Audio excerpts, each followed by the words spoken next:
Hi, it's Erik Paulsen and welcome to our video conversation again. This week I went down to the White House. I joined the President and Congressman Tim Walz as a part of a bill signing for the Clay Hunt SAVE Act. It's targeted at veterans. It's making sure that we're providing them their special resources that they need when they return home from the battlefield. And that's really important because there are about 22 veterans every day that are committing suicide. So it's fun to be a part of that bill signing, and bipartisan cooperation is really happening here in Washington. But we got some good questions this week, and the first up comes from Sue Inacio. She sent an email. She says, Congressman Paulsen, as my member of Congress, you have a unique ability to help Americans struggling with hunger, either by supporting funding for federal hunger relief programs or by bringing attention to the great work being done in our state to fight hunger.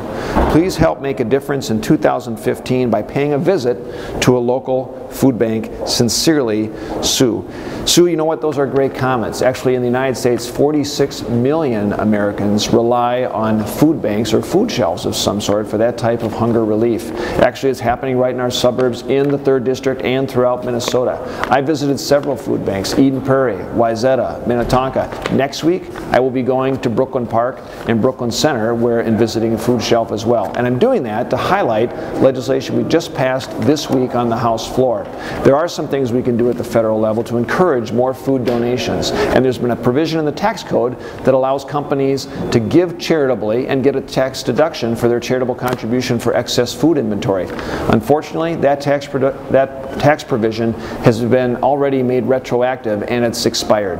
We want to make it permanent so that these corporate companies and the charitable organizations and food shelves can count on it year after year after year. It's important to make it permanent. I also included some other provisions to help charitable foundations as a part of that package. Bipartisan support moving forward.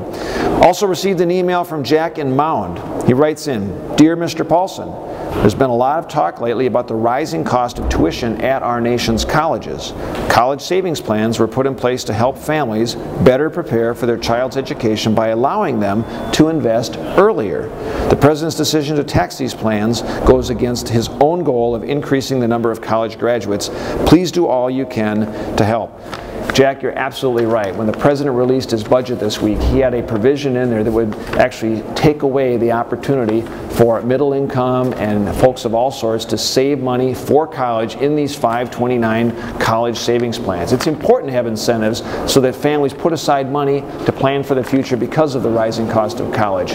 We not only have convinced the President to turn back that proposal, we're also advocating and moving forward legislation to expand what these 529 accounts can be used for, making sure that you can also use these expenses for laptop computers and other electronics that are so important now, because they used to be kind of want to have or sort of nice things to have. Now they're must-haves in today's education system. So we're expanding the opportunity for these 529 savings accounts to be used for other purposes and making it easier for these plans to be used by more people as well. So by incentivizing people to use these college savings plans, we'll also be helping tackle middle-income folks, the higher cost of college.